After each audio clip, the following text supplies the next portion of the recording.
যেমন রাসূল সাল্লাল্লাহু আলাইহি সাল্লাম চাচাকে বললেন, চাচা আপনি লা ইলাহা ইল্লাল্লাহ বলেন, বিচারের মাঠে বাকিটুকু কি করা লাগবে সেটা আমি দেখব। তো আবু জাহাল আবু লাহাব বলল, মরার কালে আপনি এভাবে দিন পরিবর্তন করবেন, মানুষে বদনাম করবে। তো চাচা বললেন, ভাতিজা মরার কালে ধর্ম পরিবর্তন করব না। তো মারা গেলেন। তখন আলী বলছেন যে আপনার চাচা মারা গেছে। তো আল্লাহ রসুল বলেন, যাও নিয়ে যাও, ওকে মাটিতে গর্ত খুঁড়ে পুঁতে দাও গা, ওর সাথে কোনো কথা নেই। পৃথিবীতে সবচেয়ে যিনি তাকে ভালোবেসেছেন তিনি হলেন আবু তালেব, যার ব্যাপারে একটু আগে বললেন চাচা লা ইলাহা ইল্লাল্লাহ বলেন, বিচারের মাঠে দেখে নেব। তারই ব্যাপারে বলছেন যেহেতু লা ইলাহা ইল্লাল্লাহ বললেন না, তখন তিনি বলছেন আমি কোনো উপকার করতে পারবো না, মানে এটা না হলে এটা হয় না, ওটা না হলে এটা হয় না। আগে লা ইলাহা ইল্লাল্লাহ, তারপরে অন্য কিছু। তো দান খুব শক্তিশালী ইবাদত, এ কথাই ঠিক, কিন্তু সলাত না থাকলে দান কোনো কাজে আসবে না, এ কথাও ঠিক। সলাত এমন একটি ইবাদত যার উপরে নির্ভর করে অন্যান্য ইবাদত।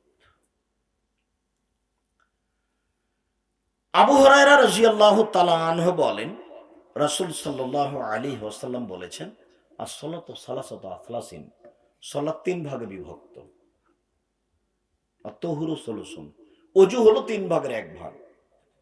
যদি 2 রাকাত সালাত আদায় করে 300 নেকি পাই, আর যদি ওযুর ঠিক না হয় তাহলে 100 কাটা গেল। ও রুকু সলুসুন, রুকু হলো তিন ভাগের এক ভাগ। যদি 2 রাকাত সালাত আদায় করে আমি 300 নেকি পাই, তাতে যদি অজু ভালো না থাকে, রুকুও ভালো না থাকে, তাহলে আমার 200 নেকি কাটা গেল। অসজুদ সলুসুন, সিজদা হলো তিন ভাগের এক ভাগ। আমি 2 রাকাত সালাত আদায় করে যদি 300 নেকি পাই, এতে যদি অজু রুকু সিজদা একটাও ঠিক না হয়, তাহলে আমার এক নেকিও হবে না, কাজটা বৃথা যাবে, এ কথাই ঠিক। পরের বাক্যে তিনি বললেন, ফমানা দাহাবে, যে ব্যক্তি সলাত ঠিক ঠিক আদায় করলো, অজু রুকু সিজদা, যে ব্যক্তি সলাত ঠিক ঠিক আদায় করলো, কবিলাত সলাতহু, তার সলাত কবুল করা হয়েছে। ও কবলা সায়ের আমলিহি, সব ইবাদত কবুল করা হয়েছে। ওয়াইন রুদ্দাত আলাইহি সলাতহু, তার সলাত যদি তার উপরে প্রত্যাখ্যান করা হয়, না সলাত কবুল হয়নি, রুদ্দা আলাইহি সায়ের আমলিহি, তাহলে সব আমল তার প্রত্যাখ্যান করা হবে, কোনো ইবাদত কবুল হবে না। রমজান মাসের সিয়াম অনেক বড় ইবাদত, আল্লাহকে সন্তুষ্ট করার ব্যাপারে সিয়াম রোজার তুলনায় কোনো ইবাদত নেই। আল্লাহকে সন্তুষ্ট করার, খুশি করার এটা একটা ব্যতিক্রম মাধ্যম। একথাই ঠিক যে সিয়াম ভিন্ন ধরনের ইবাদত, তারপরেও যদি সলাত না থাকে তাহলে সিয়ামের মতো রোজার মতো ইবাদত বাতিল হবে। হজ অনেক বড় ইবাদত, আল্লাহ নবী বলছেন যার হজ কবুল হয়ে গেছে, সে হয়ে গেছে সেই দিনের মতো যেদিন তার মাতাকে জন্ম দিয়েছে, নিষ্পাপ হয়ে গেছে, তার নাম হজ। তো যদি সলাত না থাকে তাহলে এই ইবাদত বাতিল হবে, এ কথা মুহাম্মদ সাল্লাল্লাহু আলাইহি সাল্লাম বলেন। তিনি যা বলেন তাতে বোঝা যায় সলাত এমন একটি ইবাদত যার উপরে নির্ভর করে অন্যান্য ইবাদত। যদি সলাৎ কবুল হয় বাকি হবে, যদি সলাৎ কবুল না হয় তাহলে কোনো ইবাদত কবুল হবে না। উপস্থিত বৈঠকের দিনী মুসলিম ভাই বোন, যন্ত্রের মাধ্যমে দেশ বিদেশের যারা আমাদের সাথে আছেন, সকলকে আমরা জানাচ্ছি যে খুব সতর্ক সাবধান থাকুন। মানুষের জীবনে সবচেয়ে গুরুত্বপূর্ণ কাজ হলো সলাৎ।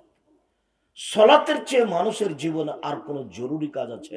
অন্তত আমি আব্দুর রাজ্জাক বিন ইউসুফ কোরআন হাদিস দিয়ে তার বুঝতে পারি না। আমি বুঝি যেটা, সেটা হলো এই যে মানুষের জীবনে যত জরুরি কাজ আছে, জজ কোর্ট আর হাইকোর্ট, কাজ আর কর্ম, ব্যবসা আর বাণিজ্য, হজ আর ইবাদত, সালাত তাসবিহ আর তাহলিল, কোরআন তেলাওয়াত, যা কিছু পৃথিবীতে আছে যা মানুষ করে, মানুষের কর্ম হিসাবে সবচেয়ে জরুরি কর্ম সালাত। মানুষের জীবনে এর চেয়ে কোনো জরুরি কর্ম পৃথিবীতে নেই।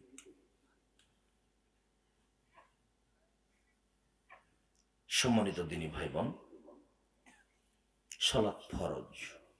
আল্লাহ তাআলা বলেন, ফাকিমুস সালাতা ওয়া আতুজ যাকাতা, পৃথিবীর মানুষ সালাত আদায় করো, যাকাত প্রদান করো, ওয়া তাসিমু বিল্লাহ, আর আল্লাহকে শক্তভাবে ধরো, হুয়া মাওলাকুম, তিনি হচ্ছেন তোমাদের অভিভাবক, ফানিমাল মাওলা ওয়া নিমান নাসির, তিনি হচ্ছেন উত্তম অভিভাবক, তিনি হচ্ছেন উত্তম সাহায্যকারী। অভিভাবক হিসেবে যা করা লাগে তার চেয়ে কেউ ভালো করে করতে পারবে না। সাহায্যকারী হিসাবে যা করা লাগে আল্লাহর চেয়ে ভালো করে কেউ করতে পারবে না। তিনি হলেন উত্তম অভিভাবক, তিনি হলেন উত্তম সাহায্যকারী। পৃথিবীর মানুষ তোমরা সালাত আদায় করো, আদেশ। আল্লাহ তাআলা বলেন ফাসাল্লি লিরাব্বিক, মুহাম্মদ সাল্লাল্লাহু আলাইহি সাল্লাম, আপনি আপনার প্রতিপালককে সন্তুষ্ট করার জন্য সালাত আদায় করুন, জরুরি ঘোষণা। আপনি সালাত আদায় করুন, আদেশ। আল্লাহ তাআলা বলেন হাফিজু আলাস সালাওয়াত ওয়াস সালাতিল উস্তা, পৃথিবীর মানুষ 5 ওয়াক্ত সালাত আদায় ভালোভাবে করো, বিশেষভাবে আসরের সালাত। আসরের সালাতকে ভারত, বাংলাদেশ, পাকিস্তানের 95% জন মানুষ সূর্য ডোবার সময় পড়ে, একটু আগে, যেটা সময় নয়। ভারত, বাংলাদেশ, পাকিস্তানের 5 জন মানুষ আসরের সালাত ঠিক টাইমে পড়ার জন্য চেষ্টা করে, যদিচ এই 3 দেশের 98% জন মানুষ সালাতই আদায় করে না, বা 90 জন মানুষ সালাতই আদায় করে না। যারা করে তাদের অবস্থা এই। আল্লাহ তাআলা বলেন পৃথিবীর মানুষ তোমরা 5 ওয়াক্ত সালাত গুরুত্ব সহকারে সময় হিসাব করে আদায় করো, তবে আসরের সালাত বিশেষভাবে ভিন্ন প্রস্তুতিতে আদায় করো, সময় ঠিক হয় যেন, নিয়ম ঠিক হয় যেন। অত্র আয়াতগুলিতে আল্লাহ তাআলা সালাত আদায় করার জন্য আদেশ করেন। তিনি বলেন ফাকিমুস সালাত লিযিকরি, পৃথিবীর মানুষ আমাকে ডাকার জন্য সালাত আদায় করো। সালাতই একটা ইবাদত যার শুরু থেকে শেষ পর্যন্ত আল্লাহকে ডাকা হয়। ই অবাক ইবাদত, সেম একটা ইবাদত। মুখ বন্ধ করে আছেন, না খেয়ে, তার নামে ইবাদত। এটা একটা ইবাদত। ভোর রাত্রে খেয়েছেন, সূর্য ডুবলে খাবেন, এটা একটা ইবাদত, অন্য কিছু নেই এখানে। হজ করতে গেলেন, এই করলেন, সে করলেন, এই করলেন, এই করলেন, একটা ইবাদত, কিছু কর্ম। দান করলেন, টাকা দিয়ে দিলেন, এটা একটা ইবাদত। তো সালাত তো একটা ইবাদত, কিন্তু এর শুরু থেকে শেষ পর্যন্ত শুধুমাত্র আল্লাহকে ডাকা, একবারে শুরু থেকে শেষ পর্যন্ত। তো আল্লাহ তাআলা বলছেন ফাকিমুস সালাত লিযিকরি, আমাকে ডাকার জন্য সালাত আদায় করুন। সালাত আদায় করলে আমাকে ডাকা হয়। আয়াতগুলিতে বোঝা যাচ্ছিল যে সালাত ফরজ, যা তিনি আদায় করার জন্য আদেশ করেছেন। হাদিস আব্দুল্লাহ ইবনে ওমর রাদিয়াল্লাহু তাআলা আনহু বলেন রাসূল সাল্লাল্লাহু আলাইহি সাল্লাম বলেছেন বুনিয়াল ইসলাম আলা খামস, ইসলামের ভিত্তি হচ্ছে 5টা। 1, এই বলে সাক্ষ্য দেওয়া যে আল্লাহ ব্যতীত কোনো মাবুদ নেই, এই বলে সাক্ষ্য দেওয়া যে মুহাম্মদ আল্লাহর রাসূল। 2, ওই ইকামিস সালাত, সালাত আদায় করা। 3, ওই ইতাউজ যাকাত, যাকাত দেওয়া। 4, শমে রমজান, রমজান মাসের সিয়াম পালন করা। 5, হজ্জুল বাইত, বাইতুল্লাহর হজ করা। এ হলো 5টা ইসলামের ভিত্তি। যে কোনো একটা বাদ পড়লে ইসলাম ধর্মটা তার বাদ পড়ে যাবে। এটা ভিত্তি মানে খুঁটি, যার উপরে নির্ভর করে। একটা ভেঙে গেলে এটা পড়ে যাবে। তো তার একটা হলো সালাত, 2 নাম্বার। আল্লাহ তাআলা বলছেন, রাসূল সাল্লাল্লাহু আলাইহি সাল্লাম বলছেন সাল্লু খামসাকুম, পৃথিবীর মানুষ তোমরা 5 ওয়াক্ত সালাত আদায় করো। অসুমু সাহারাকুম, রমজান মাসে সিয়াম পালন করো। অদ্দু যাকাত আমওয়ালিকুম, সম্পদের জাকাত দাও। ওয়া আতিউ আমরিকুম, দায়িত্বশীলকে মেনে চলো। তাদখুলুনা জান্নাতা রাব্বিকুম, তাহলে তোমরা তোমাদের প্রতিপালকের জান্নাতে প্রবেশ করতে পাবা। এটা করো, জান্নাতে চলে যাওয়া আদেশ।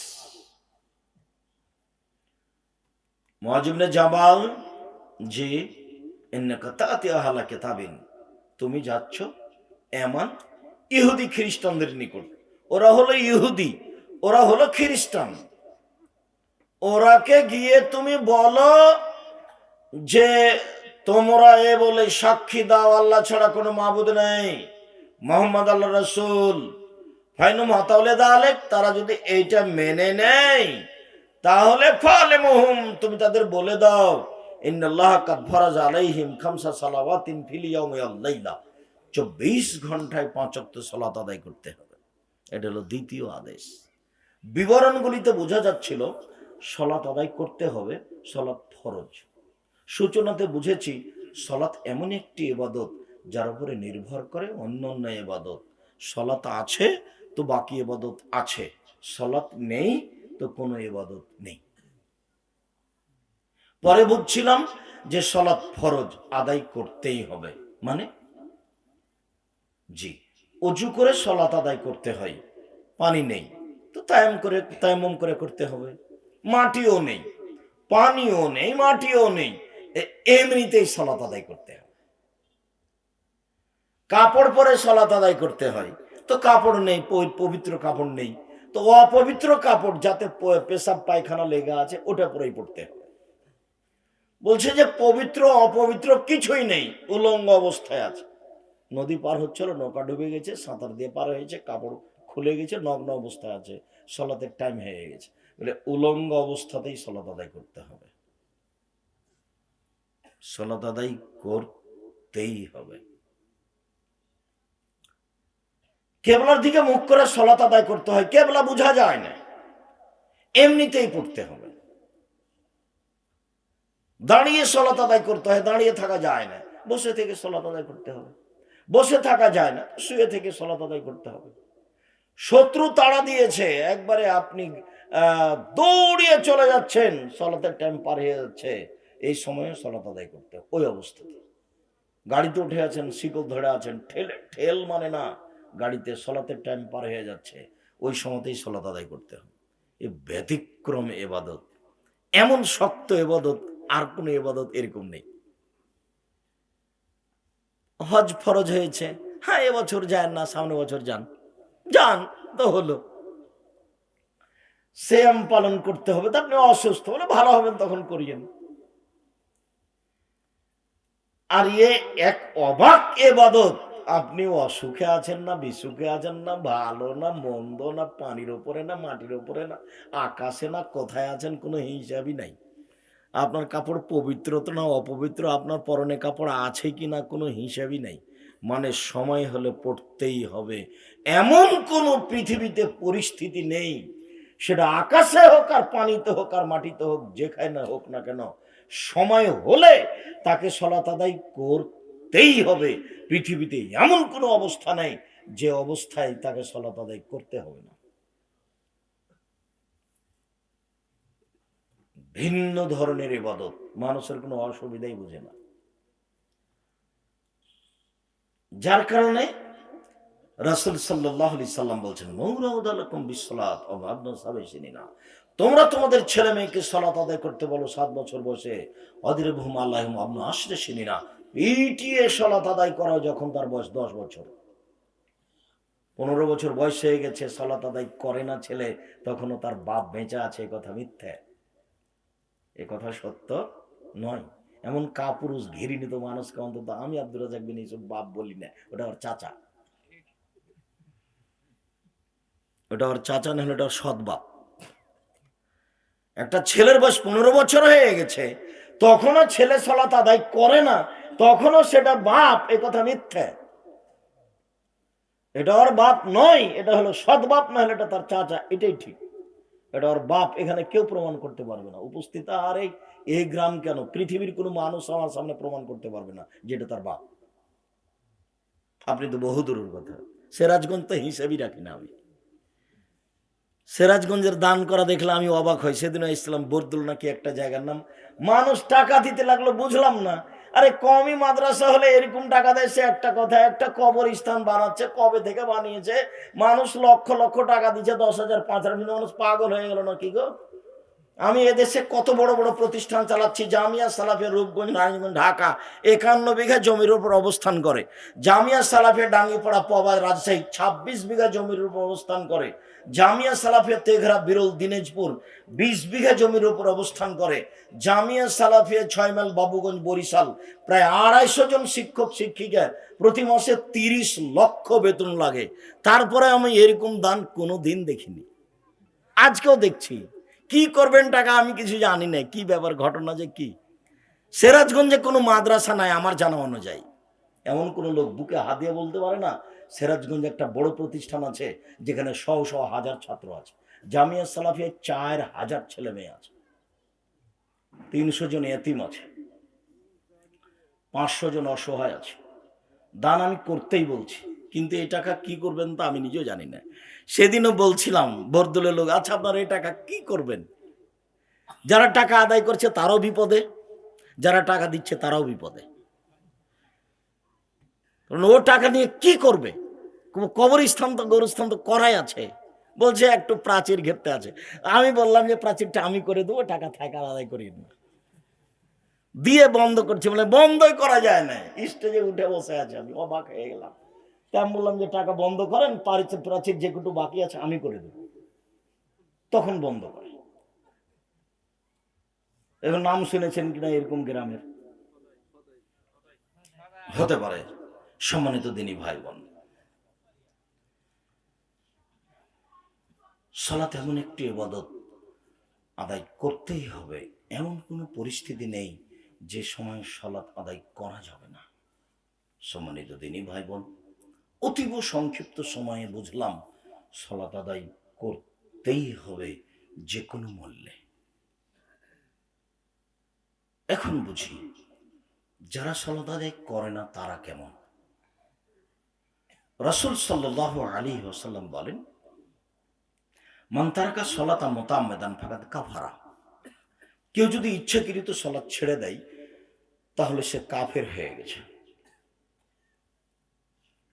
রাসূল সাল্লাল্লাহু আলাইহি ওয়াসাল্লাম বলেন, বাইনাল আবদি ওয়া বাইনাল কুফরি তারকুস সালাহ। মুসলমান এবং কাফেরের মধ্যে পার্থক্য হচ্ছে সালাত ছেড়ে দেওয়া।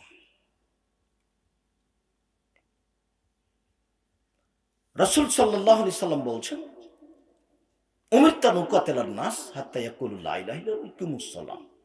আমাকে আদেশ করা হয়েছে আমি মানুষের সাথে যুদ্ধ চালিয়ে যাব, মারবো না হয় মরবো। তার একটা হলো তাকে লা ইলাহা ইল্লাল্লাহ বলতেই হবে, পিটিয়ে বলাবো। তার একটা হলো সালাত আদায় করতেই হবে, সালাত আদায় না করলে তাকে পিটিয়ে সালাত আদায় করাবো। যার কারণে অত্র হাদিসের বিবরণে অতীতের বিদ্বান ইমাম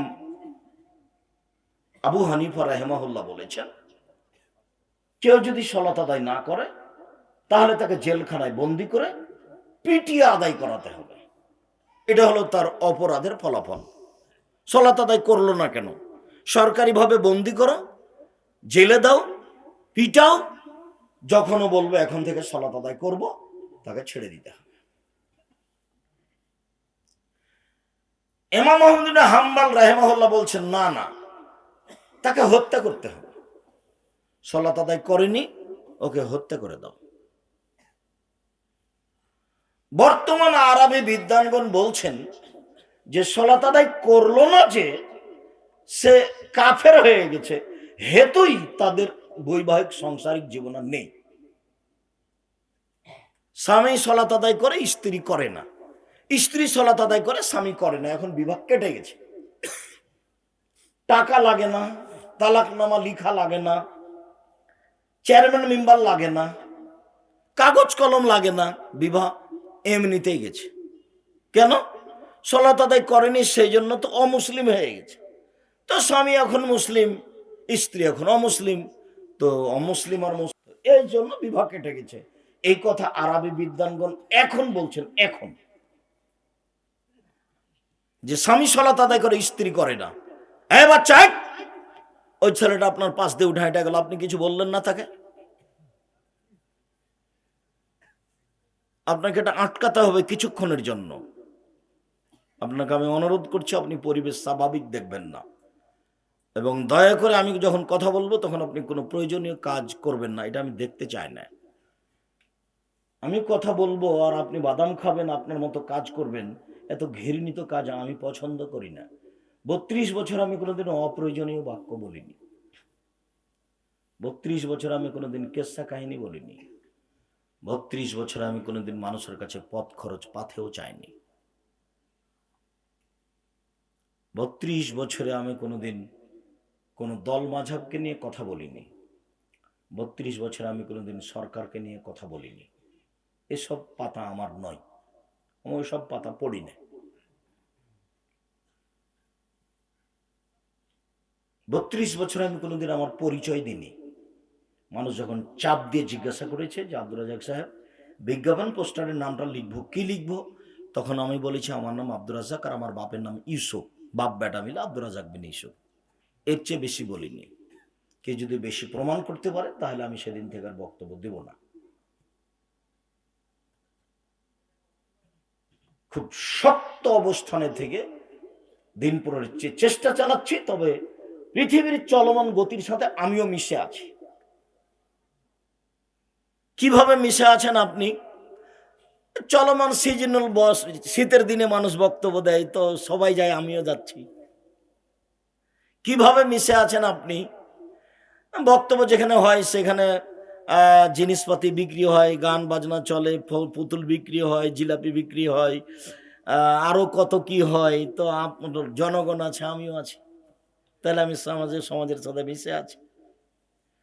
তারপর মৌলানা সাহেবের জন্য খুব ভালো খাওয়ার ব্যবস্থা করে, একটু 19-20 হলে মৌলানা সাহেব মন খুব খারাপ করে, আমি তাদের সাথে আছি।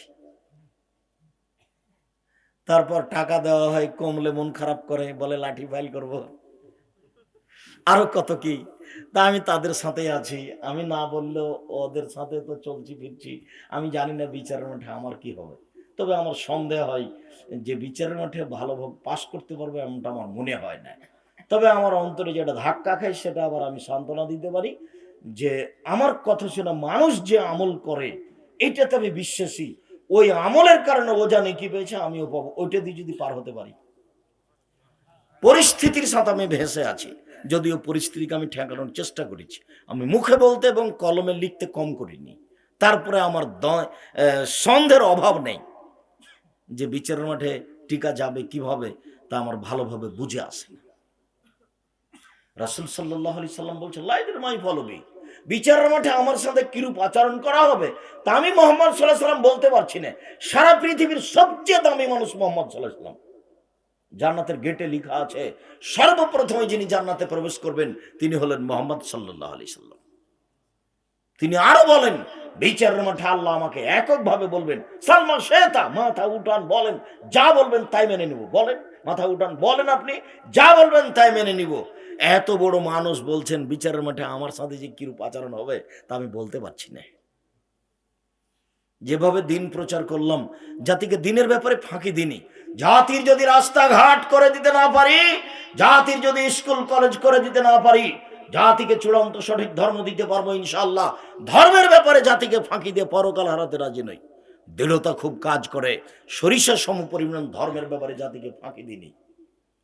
অহেতুক অপ্রয়োজনে মিথ্যা হাদিস জাতির সামনে পেশ করিনি।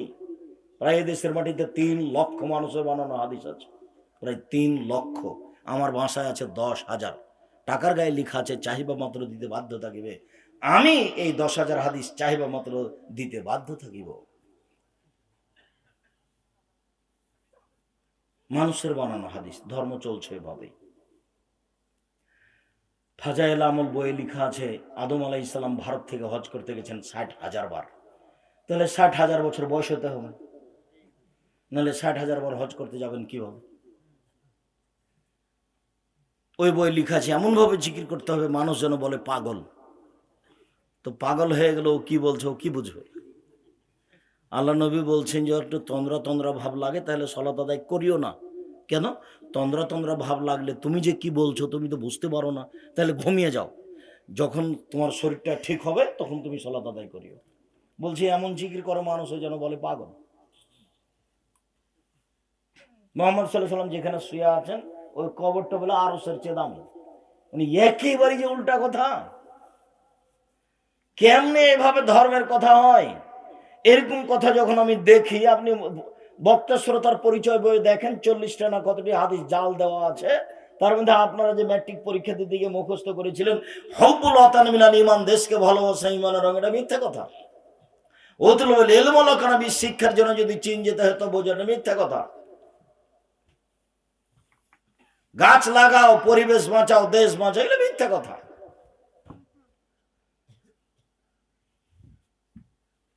বুড়ি রাস্তায়, বুড়ির নবীর যে রাস্তায় হাঁটতেন বুড়ি, সে রাস্তায় কাঁটা পুঁতে রাখতো, নবীর পায়ে কাঁটা ফুটলে বুড়ি খুশি হতো।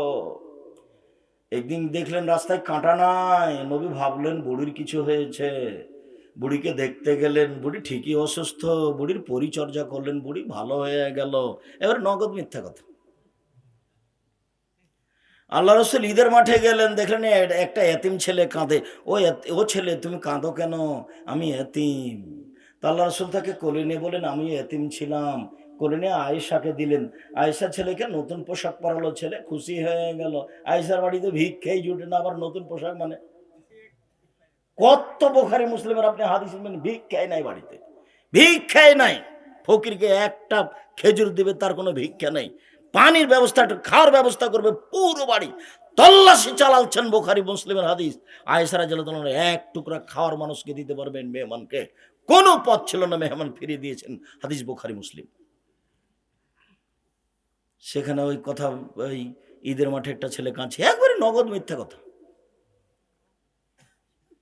কত মিথ্যা আছে। মৌলানা সাহেবের বক্তব্য শুনলে আমাকে অবাক হতে হয়। তখন মনে হয় এগুলো মনে হয় পুঁথির গান, এগুলো পুঁথির বইয়ের গান। কি ফাতেমা কান দিয়া কয় আজ বুঝি হুসাইন কারবালাতে শহীদ হয়, ফাতেমা কান দিয়া কয় আজ বুঝি হুসাইন কারবালাতে শহীদ হয়।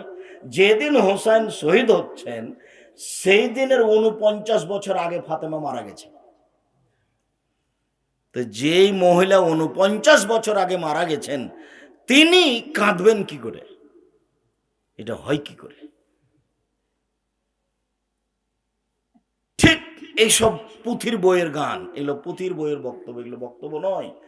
6 মাসের রাস্তা মর্দ 6 দিনে গেল, ঘোড়ায় চড়িয়া মর্দ হাঁটিয়া চলিল। 6 মাসের রাস্তা কয় দিনে গেল? 6 দিন। 6 মাসের রাস্তা। আমার এক চাচাতো চাচা এগুলো পড়তো। এগুলো হলো বক্তব্য।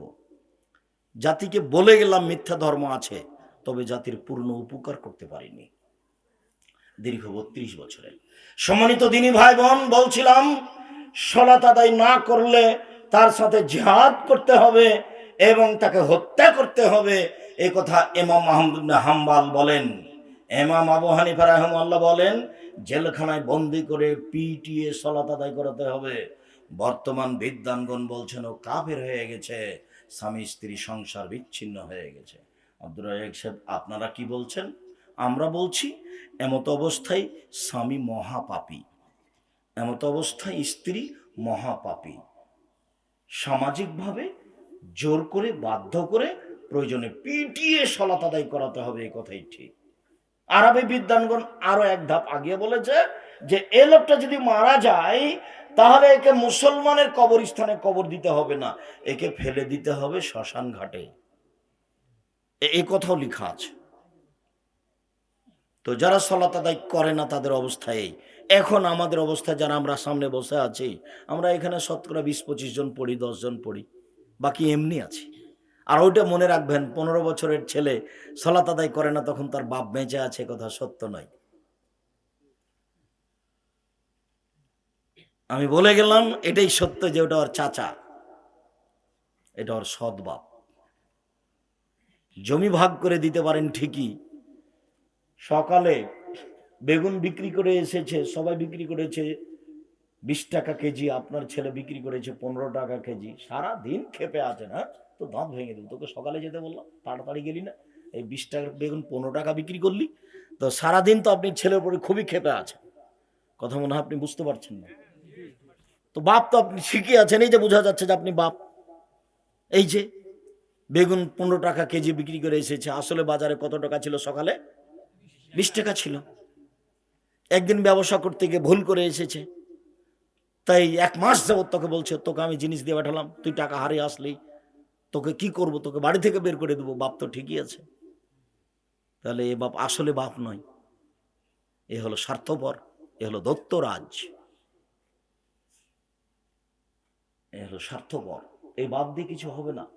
ভুল বলেছে, জন্ম দিতে পারলে বাপ হওয়া যায় না, ক্ষমতার নাম বাপ। বাপে বিবাহ দিয়েছে, বউ এসেছে বাড়িতে, বউয়ের কাছে গেছে, তাই সন্তান হয়ে গেছে, বুঝতে পারেনি বাপ কাকে বলে।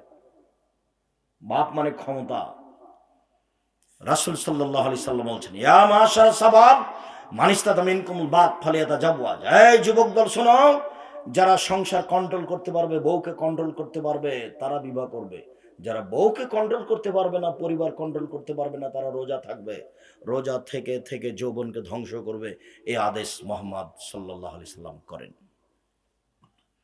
তিনি বলেন, বাপ শুনে রেখো, লা তারফা আসাকা আদাবান মিন আহলিক, পরিবারের উপর থেকে লাঠি উঠিয়ে নিও না। পরিবারকে লাঠি দিয়ে ঠিক করতে হবে, ছেলে মেয়ে স্ত্রীকে। আমি এই কথা বলিনি, লাঠির কথা, এ কথা মুহাম্মদ সাল্লাল্লাহু আলাইহি সাল্লাম বলেন। তিনি বলেন, আল্লে কাসাকা আদাবান মিন আহলিক, পরিবারকে কন্ট্রোল করার জন্য লাঠি দরজায় ঝুলিয়ে রাখো। এগুলো মুহাম্মদ সাল্লাল্লাহু আলাইহি সাল্লামের মুখের কথা। পৃথিবীর সবচেয়ে দামি মানুষ, সবচেয়ে ভদ্র মানুষ, তিনি বলছেন, এই শোনো, স্বামী হলে 5টা জিনিস লাগে, বাড়ির মালিক হলে 5টা জিনিস লাগে। বউ এমনি পালন করা যায় না, বউ এমনি লালন পালন করা যায় না। এটা সিরাজগঞ্জ বাড়ি ঘর ঘেরা লাগে না, ওই দিক ফাঁকা এদিক ফাঁকা, সাতক্ষীরের মতো। সাতক্ষীরে এটা একটা ঘর, এটা একটা ঘরের মধ্যে গরুর গাড়ির রাস্তা, পর্দা লাগে না, এমনিতেই আছে। যে আপনার স্ত্রী ছেলে মেয়ে দেখেন, আপনার বাড়িতে এসে যদি আমি থাকি পরিবার নিয়ে, তা আপনার বাড়িটাকে মনে করব এটা হচ্ছে জামতল ট্রেন স্টেশন। আমাকে নিয়ে আসতে হলে বাড়ির চতুর্দিক ঘেরতে হবে সুন্দর করে, এবং একটা টয়লেট করতে হবে। কোটি টাকা দিয়ে টয়লেট করতে হবে না, কোনো রকম চললেই হলো। তখন আপনি স্বামী। স্বামী হলে 5টা জিনিস লাগে। এক, আতেম মাতা এমতা, যেমানের খাচ্ছ বউ ছেলে মেয়েকে সেমানের খাওয়াবা। 2, ফাঁকশো মাক্তা সাইতা, যেমানের কাপড় পরো বউকে ছেলে মেয়েকে সেমানের পরাবা। 3, ওলা তুকাব্যে, বউকে কটু কথা বলবো না, বউকে গালি দিতে হয় না, স্ত্রীকে মারতে হয় না, গালি দিতে হয় না। ও হলো তৃপ্তির বস্তু, ও হলো শান্তির বস্তু, ও খুব আদরের বই, এত আদরের বই, এত আদরের বই, এত আদরের। হচ্ছে সোনাতলা হাটের বগুড়া সোনাতলা হাটের আদরের মালসা, ওকে আদর করতে হয়, ওকে গালি দিতে হয় না, মারতে হয় না। গালি দিলে মারলে এই তৃপ্তি ভেঙে যাবে। কোটি টাকা দিয়ে বাড়ি করেন, বউ ছাড়া তৃপ্তি হবে না। খুব ভালো দামি খাট তৈরি করেছেন, মখমল চাদর বিছানো আছে, কোনো তৃপ্তি নেই বউ ছাড়া। বউ একটা ভিন্ন জিনিস, আল্লাহর পক্ষ থেকে এটা ব্যতিক্রম নিয়ামত। তার জন্য আল্লাহ রাসূল বলছেন মারবেন না। বললেন না তো এই কথা, আবার দেখেন 4 নম্বরে বলছেন যে মারো, তবে মুখের উপরে মারো না। দেখেন কথা আবার ধরলেন। আগে বললেন যে কটু কথা বলবো না, পরের বাক্যে কি বলছেন? মারলে মুখের উপরে মারবো না। তাহলে মারা লাগবে, ওই যে কয়েকটা হাদিস চলে গেল। এবার ওলা তাতরো খাইল্লা ফিল বাইতে, তুমি তোমার স্ত্রীকে তোমার বাড়ি ছাড়া কোথাও যেতে দিও না। খালার বাড়ি যেতে পারে না, ফুফুর বাড়ি যেতে পারে না, মায়ের বাড়ি যেতে পারে না, জরুরি দুর্ঘটনা ছাড়া আপনার স্ত্রী বাড়ি থেকে বের হতে পারে না। তার নাম স্বামী। আপনার স্ত্রী যদি এই বাড়ি ওই বাড়ি সেই বাড়ি বড়ে বেড়ায়, তাহলে আপনি একটা কাপুরুষ, ঘৃণিত পুরুষ, আপনার কোনো দামই নাই, আপনি একটা ভ্যালুলেস মানুষ, আপনি এমনি একটা অহেতুক মানুষ, গরু ছাগলের মতো, পশু প্রাণীর মতো। পশু প্রাণী থাকে, খায়, গরু ছাগল, কোনো সমস্যা হয় না। আপনি আর আপনার স্ত্রী থাকছেন, খাচ্ছেন, এই বাড়ি ওই বাড়ি ঘুরছেন, গরু ছাগলের মতো। আল্লাহ তাআলা বলছেন, বুঝেও বুঝে না ওরা, অন্তর আছে বুঝে না, দেখেও দেখে না ওরা, চক্ষু আছে দেখে না, শোনেও শোনে না ওরা, কান আছে শোনে না। উলায়েকা কাল আনাম, তারা পশু প্রাণীর মতো, তারা গরু ছাগলের মতো, তারা কুকুর শ্রেণীর মতো, বালহুম আযাল, বরং তার চেয়ে খারাপ। আপনার পরিবার, আপনি আর আপনার স্ত্রী, আপনার ছেলে মেয়ে গরু ছাগলের মতো, কুকুর শ্রেণীর মতো। খারাপ লাগলে আসে যায় না।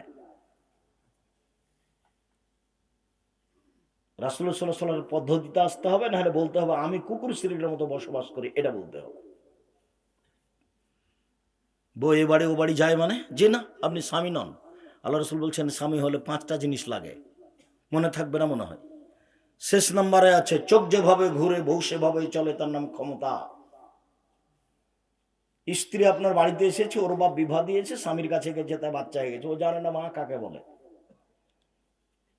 পাগলিও বাচ্চা প্রসব করাতে পারে, পাগলিও বাচ্চাকে দুধ খাওয়াতে পারে। তো বাচ্চা প্রসব করা আর বাচ্চাকে দুধ খাওয়ার নাম মা নয়। মা হচ্ছে, আল্লাহ রসুল বলছেন, পাহারাদার। মা হচ্ছে পাহারাদার। ছেলে মেয়ে 19-20 কিছু করতে পারবে না, যদি করে তাহলে মা নেই। মায়ের সামনে যদি ছেলে টাকানোর নিচে প্যান্ট পরে থাকে, ওটা মা নয়, এটা হলো খালা, ওটা সৎ মা। মায়ের সামনে যদি ছেলে দাড়ি চাঁচে, তাহলে ওটা মা নয়। মায়ের সামনে যদি মেয়ে মাথায় কাপড় না দেয়, এই যে এখন আপনার মেয়ে ক্লাস 10-এ পড়ে, আপনার স্ত্রীও আছে, আপনার পাশে বসে আছে, যে পিছনে একবারে মেয়ে ক্লাস 10-এ পড়ে, পাঞ্জার পাঞ্জার চুল, মাথায় কাপড় নাই, এমনিতে আছে। আপনার স্ত্রী ছোট ব্লাউজ পরে আছে, পেট পিট সবাই দেখতে পায়, আপনি একটা কা পুরুষ, আপনি একটা ঘৃণিত পুরুষ, আপনি পুরুষই নন। আপনি নিজে পরিবারটাকে কবর দিয়েছেন, জাহান্নামের পথ খুলে ধরেছেন। তাহাজ্জুদ পড়ে জান্নাত কিনা যাবে না। 3 শ্রেণীর মানুষ জান্নাতে যাবে না। 1, মদমিনুল খামর, যারা নিয়মিত বিড়ি তামাক জর্দা সিগারেট গুল নেশাদার দ্রব্য খায় পান করে, তারা জান্নাতে যাবে না। 2, রাজলাত মিনান নিসায়ে, পুরুষের বেশধারী নারী, যারা পুরুষের জুতা স্যান্ডেল পরে, যারা পুরুষের শার্ট প্যান্ট পরে, যারা পুরুষের গেঞ্জি গায়ে দিয়ে চলে, তারা জান্নাতে যাবে না। 3, আপনি। আমি কিভাবে? কেন আপনি তো কিভাবে? আল্লাহ রসুল বলছেন না, দায়ুস আলী গিরুফি আলাইল খাবাসা, দায়ুস জাহান্নামে যাবে যার বাড়িতে বেহায়াই আছে। যার স্ত্রী পর্দা করে না সেই দায়ুস, যার মেয়ে নগ্ন পোশাক স্কুল কলেজে যায় সেই দায়ুস। এখন আপনি কিনা আপনি দেখেন, আমি তো এই কথা বলিনি, এই কথা তো মোহাম্মদ সাল্লাল্লাহু আলাইহি সাল্লাম বলছেন। আমি অনুবাদক, আমি অনুবাদকের জন্য জাতিকে চ্যালেঞ্জ করেছি। তবে আমি মানুষ, আমি যে অনুবাদ করছি সেটা মানুষ তলিয়ে দেখতে পারে।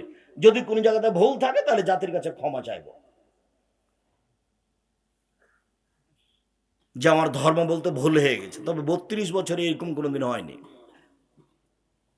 সম্মানিত দিনী ভাই বোন, যারা সালাত আদায় করে কিন্তু রাসূলের পদ্ধতিতে করে না, তারা কেমন? ফাওয়াইলুল লিল মুসাল্লিন আল্লাযীনা হুম সালাতিহিম সাহুন, যারা অমনোযোগ সহকারে সালাত আদায় করে, তারা ওয়াইল নামক জাহান্নামে যাবে সুনিশ্চিত। ঠিক মতন করে না, এজন্য জাহান্নামে যাবে। এটা আল্লাহ বলছেন। আল্লাহ রাসূল বলছেন,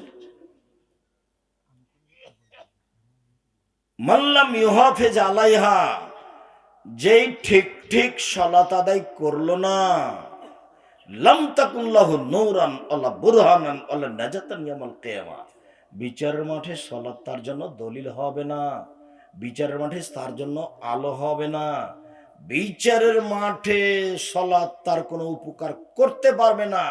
বাল ইয়াকুনু ইয়াউমাল কিয়ামা মা কারুন ফিরআউন হামান, বরং সালাত আদায় করার পরেও সে বিচারের মাঠে হবে ফেরাউনের সাথে, হামানের সাথে, কারুনের সাথে।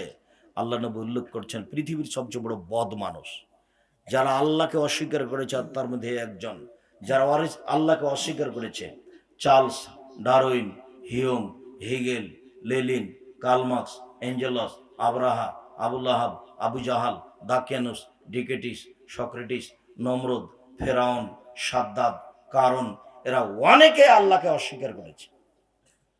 আর আল্লাহর নবী বলছেন সালাত আদায় করলো কিন্তু ঠিক মতো করলো না, এ ফেরাউনের সাথে থাকবে। এর চেয়ে আর দুঃখজনক কিছু আছে কথা? সালাত আদায় করেছে কিন্তু ঠিক মতো করেনি। একটা লোক মসজিদে ঢুকে 2 রাকাত সালাত আদায় করে আল্লাহ রাসূলকে সালাম দিল। তখন আল্লাহ রাসূল বললেন, এ সাল্লি ফাইন্নাকালাম তুসাল্লি, সালাত আদায় করো, তুমি করোনি। লোকটা আবার 2 রাকাত সালাত আদায় করে রাসূলকে সালাম দিল। আল্লাহ রাসূল বললেন, এ সাল্লি ফাইন্নাকালাম তুসাল্লি, সালাত আদায় করো, তুমি সালাত আদায় করোনি।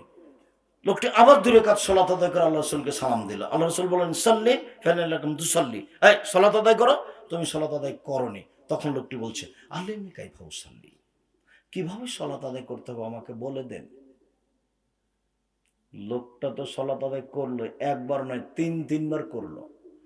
আল্লাহ রাসূল যদি একটু এইভাবে বলতেন, হ্যাঁ সালাত আদায় করেছো, তবে এটা খুব একটা সুন্দর হয়নি, এই কথাটা বললেন না। একেবারে একেবারে সরাসরি নাকচ করে দিলেন। এরা মুখামুখি মসজিদে নববীতে, এর মুখামুখি, তুমি সালাত আদায় করনি, করো। লোকটা কয়বার সালাত আদায় করেছে? 3বার। ভুল ছিল কোথায়? রুকু আর সিজদাই। তাহলে এবার পূর্বের হাদিসটা বলি, যখন সূচনায় বলেছিলাম যে 2 রাকাত সালাত আদায় করলে কত নেকি পাবো? 300। একটা কথার কথা। তো যদি অজু ভুল হয় 100 কাটা গেল, যদি রুকু ভুল হয় কাটা গেল, যদি সিজদা ঠিক না হয় তাহলে 100 কাটা গেল, 3টেই কাটা গেল। ঘটনা এখানে তাই আছে। তাহলে এখন আব্দুর রাজ্জাক সাহেব আমাদের যারা মসজিদে ঢুকে খালি সিজদায় মারি জোরে, আর রুকু থেকে উঠেনি ভালো হবে, তার আগে চলে গেছে সিজদায়। এবাদত কম করেন, রাসূলের পদ্ধতিতে করেন, ইহকালও টিকবে, পরকালও টিকবে। আর এইভাবে সালাম দিয়ে একবার মুখে চুমা করে, বুকে হাত দিয়ে, কপালে হাত দিয়ে, এভাবে ধর্ম নয়। এরকম ভালোবাসার নাম ধর্ম নয়। আসসালামু আলাইকুম, হাতে হাত মিলিয়ে হাত দুটা পৃথক হয়ে যাবে, দুইজনের পাপ ক্ষমা হয়ে যাবে। করোনা ভাইরাস, সামনে কেউ যাবে না। এখন ব্যাংকে ঢোকে দেখছি ম্যানেজার সামনে চেয়ার রাখেননি। কি খবর ম্যানেজার সাহেব, সামনে চেয়ার নেই যে? ভাই ওই জন্য কিছু আর বলিয়ে নয়, দূরে বসেন আপনি। আমি আব্দুর রাজ্জাক বিন ইউসুফ করোনাকে কোনোদিন সরিষার সম পরিমাণ দাম দিনি, জীবনে কোনোদিন দেব না। আমি ঘোষণা পূর্বে দিয়েছি, যখন সূচনা দেখা দিয়েছিল, যদি কারো করোনা হয় আমি তার সাথে খেতে প্রস্তুত। যদি কেউ করোনায় মারা যায় তাহলে আমি তার গোসল জানাজা দিতে প্রস্তুত। এতে যদি আমারও করোনা হয় তাহলে আমি বলবো না এর কারণে হয়েছে, আমি বলবো পৃথিবী সৃষ্টির 50,000 বছর পূর্বে যেদিন আমার ভাগ্য লিখা হয়েছিল সেদিনই করোনা লিখা হয়েছিল, সেই জন্য হয়েছে, এর কারণে হয়নি। আমি অল্প দিন বাঁচতে এসে শিরক করতে রাজি নই, অল্প দিন বাঁচতে এসে শিরক করতে রাজি নই, এটা আমি করতে রাজি নই। বিমানবালা মেয়েটা বলছে মুখে মাস্ক দেন, বলছি ধৈর্য ধারণ করো, মুখে মাস্ক দেন, একটু ধৈর্য ধারণ করো, মুখে মাস্ক দেন, এটা উপর থেকে আদেশ। দেখো, আমি যখন বিমানে উঠেছিলাম তখন তুমি খেয়াল করনি, আমি মুখে মাস্ক দিয়ে ভাগ্য বাড়াতে রাজি নই, আমি দেব না। পরবর্তীতে উঠলে তুমি ঠেকিয়ে দিও আগেই। মুখে মাস্ক এখন এমনি মানুষ দেখ, এই যে ধুলাবালি আছে এর থেকে বাঁচার জন্য এখন দেন সবাই। মাস্ক দিয়ে করোনা থেকে নিজেকে বাঁচাবো, এত বড় দুঃসাহস আমার প্রয়োজন নেই, আমি শিরক করে মরতে রাজি নই। সম্মানিত দিনী ভাই বোন, সালাত যদি ঠিক মতো আদায় না করে তাহলে সে ফেরাউনের সাথে জাহান্নামে থাকবে, এ কথা মুহাম্মদ সাল্লাল্লাহু আলাইহি সাল্লাম বলেন। ঠিক মতো সালাত আদায় না করলে তাহলে সালাত হবে না, এই কথা রাসূল সাল্লাল্লাহু আলাইহি সাল্লাম জোরালোভাবে বলেন। আমরা এদিক ওদিক কিছু কথা বলা সত্ত্বেও আমরা 3টা আলোচনা করে ফেলেছি। 1, সালাত আদায় করতেই হবে। 2, সালাত আদায় যারা করে না তারা কেমন। 3, যারা সালাত আদায় করে কিন্তু রাসূলের পদ্ধতিতে করে না তারা কেমন। এখন আমাদের সংক্ষিপ্ত আলোচনা আছে কিভাবে সালাত আদায় করতে হবে। এবার দেখুন, রাসূল সাল্লাল্লাহু আলাইহি সাল্লাম বলে, সাল্লু কামা রাআইতুমুনি উসাল্লি। পৃথিবীর মানুষ, তোমরা আমাকে যেভাবে সালাত আদায় করতে দেখছো সেভাবে করো। এখন নেন এই বাক্য কিভাবে হবে, এখন আল্লাহর নবী আছেন, এই যে গরম পানি দিতে বলেছিলাম তোমরা, সাল্লু কামা রাআইতুমুনি উসাল্লি। পৃথিবীর মানুষ, আমাকে যেভাবে সালাত আদায় করতে দেখছো সেভাবে করো। এবার বুদ্ধি তাহলে কোন কিভাবে করবেন? তা হাদিস দেখে করতে হবে, কোরআনে তার বিস্তারিত বিবরণ নেই। হাদিস দেখে করবেন কিভাবে? হাদিস, জাল হাদিস যে আছে, তাহলে এখন যেগুলোতে জাল হাদিস নাই সেটা দেখি। সেটা কি বুখারী, সেটা কি মুসলিম, সেটা কি রিয়াজুস সলেহিন। আপাতত এই 3টে হাদিস গ্রন্থ দেখে সালাত আদায় ঠিক করার জন্য আমি আব্দুর রাজ্জাক বিন ইউসুফ পরামর্শ দিলাম। যদি অতিরিক্ত বই লিখা বই মনে করেন তাহলে যাদের বই সঠিক আছে তার মধ্যে আমারও একটা আছে, সেটা হলো না, সালাতুর রাসূল, প্রচলিত সালাত মামান বনাম রাসূল সাল্লাল্লাহু আলাইহি সাল্লামের সালাত, আব্দুর রাজ্জাক বিন ইউসুফ। আমরা চেষ্টা করেছি অগ্রহণীয় হাদিস পেশ না করার, এটা দেখুন কিভাবে বাস্তবায়নে বাস্তব লেখা আছে, সেটা দেখে পড়ুন। আমি এটা পরে বলছি, আগেরটা আপনি বুখারী দেখে ঠিক করে নেন।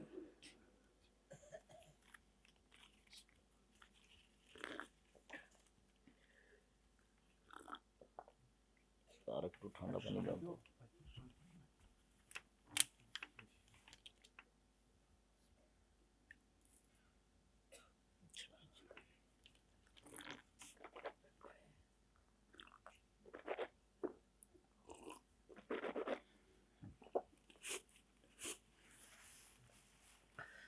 তাহলে রাসূল সাল্লাল্লাহু আলাইহি সাল্লাম তার এখন নেই যে দেখে সালাত আদায় করব। তাহলে এখন সালাতের উপরে যে সব বই পুস্তক আছে, নির্ভরযোগ্য বই দেখে সালাত আদায় করুন।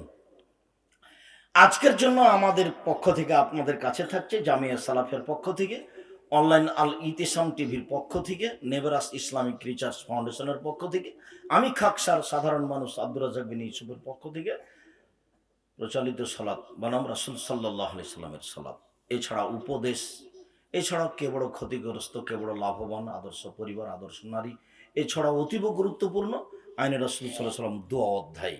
কোনগুলো দোয়া চলবে না আর কোনগুলো চলবে, কতটা হাত তুলে দোয়া করার হাদিস আছে, কতটা জায়গা উল্লেখ আছে। এদিকে দেখুন, আল্লাহ আকবার বলে সালাত শুরু করার পূর্বে একটু সুন্দর করে ওযু করে নিতে হবে। অজু সুন্দর করতে হবে, পেশাব পায়খানা যেতে হবে অজুর পূর্বে, পেশাব পায়খানা থেকে উঠে পানি দিয়ে পবিত্রতা অর্জন করতে হবে। যদি পানি না থাকে তাহলে ঢেল টিস্যু পেপার, আগে ঢেল টিস্যু পেপার পরে পানি, এটা বিদআত। পানি দিয়ে পবিত্রতা অর্জন করবেন, পানি নেই তখন ঢেল টিস্যু পেপার, আগে ঢেল টিস্যু পেপার তারপরে পানি, এটা কথা মিথ্যা, এটা ধর্ম নয়। আবার টিস্যু পেপার নিয়ে 40 কদম হাঁটবেন, এটাও জায়েজ নাই। খক খক করে কাশবেন, এটাও শরীয়ত অনুমতি দেন, এটা একটা নোংরামি নীতি। আর 40 দিন কেন, 40 কদম কেন? এই বাচ্চা,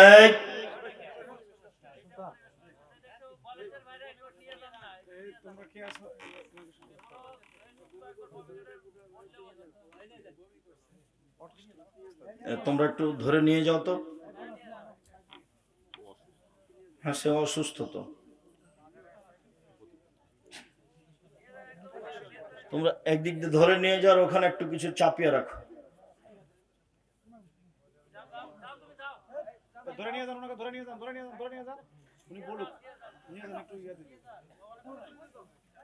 আরে দুইজন ধরে নিয়ে যাও। আচ্ছা থামেন, শুকরিয়া, জাযাকুমুল্লাহ খায়ের।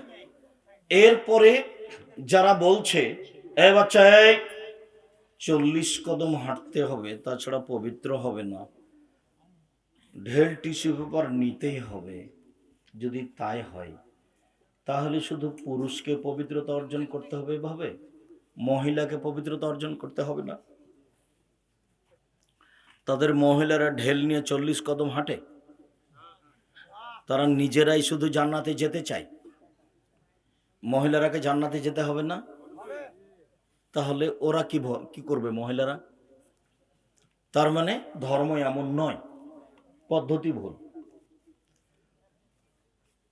বাস আল্লাহ নাউযুবিল্লাহ খবসল খাবাইস বলে পেশাব পায়খানায় বসবেন, গোফরানাকা বলে পবিত্রতা অর্জন করে উঠে যাবেন, সুন্দর করে অজু করবেন, অজু শেষে বলবেন আশহাদু আল্লা ইলাহা ইল্লাল্লাহু ওয়াহদাহু লা শারীকা লাহু ওয়া আশহাদু আন্না মুহাম্মাদান আবদুহু রাসূলুহু।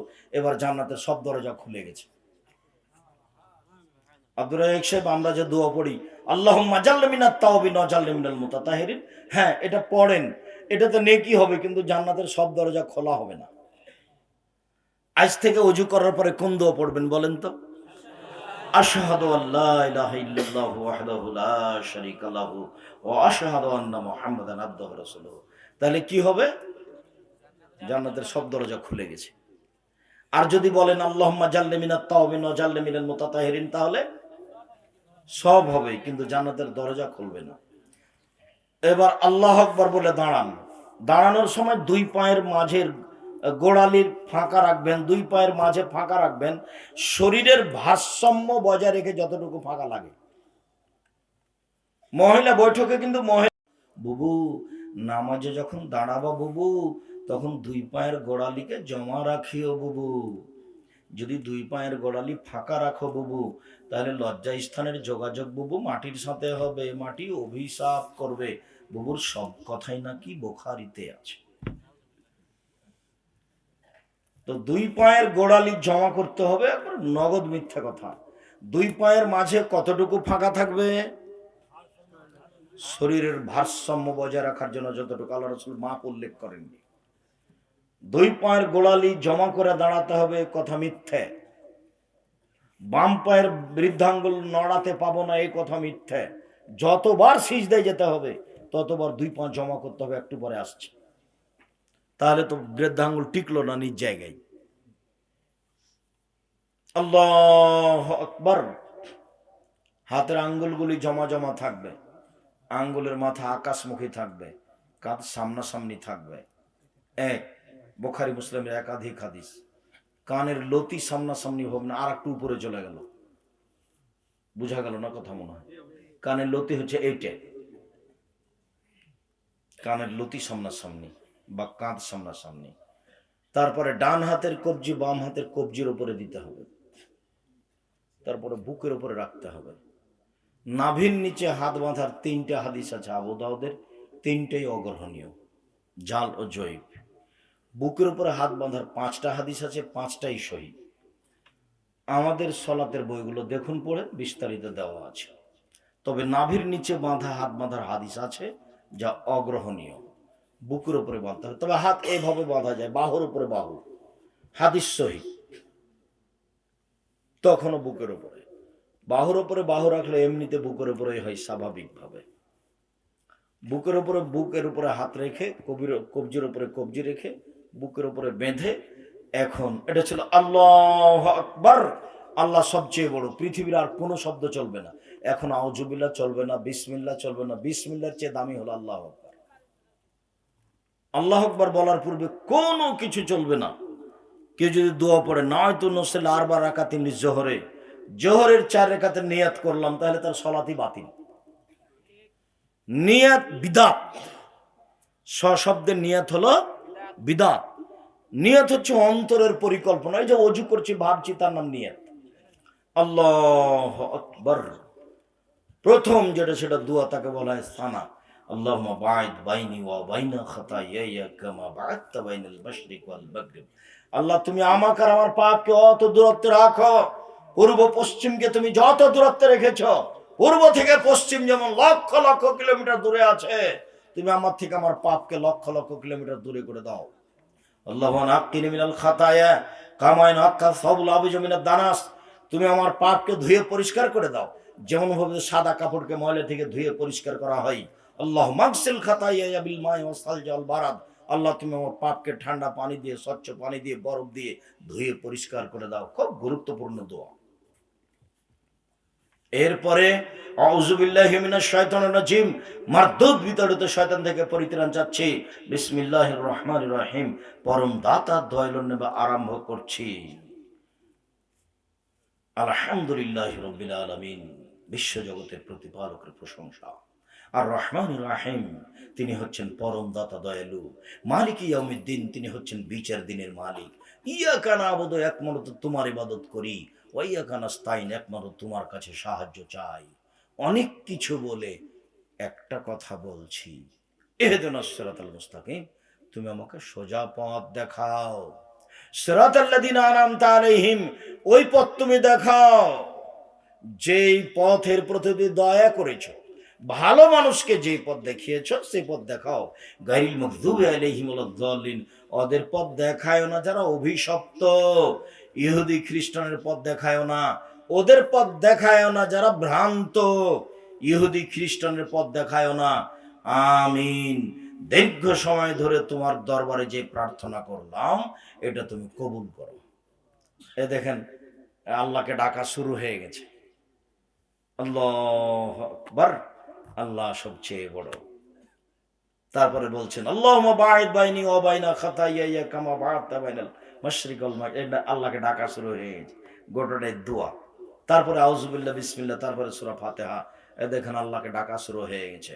ইহদিনাস সিরাতাল মুস্তাকিম, তুমি আমাকে সোজা পথ দেখাও, তুমি আমাকে সরল পথ দেখাও।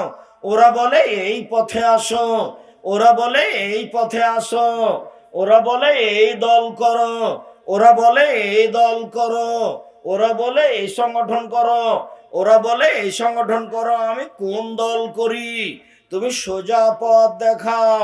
আবুল আলা মওদুদি বলেন, আমাকে রাজপথ দেখাও।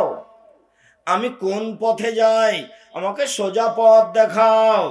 দীর্ঘ সময় ধরে তোমার দরবারে যে পথের কামনা করলাম, এটা তুমি কবুল করো। বিসমিল্লাহির রহমানির রহিম।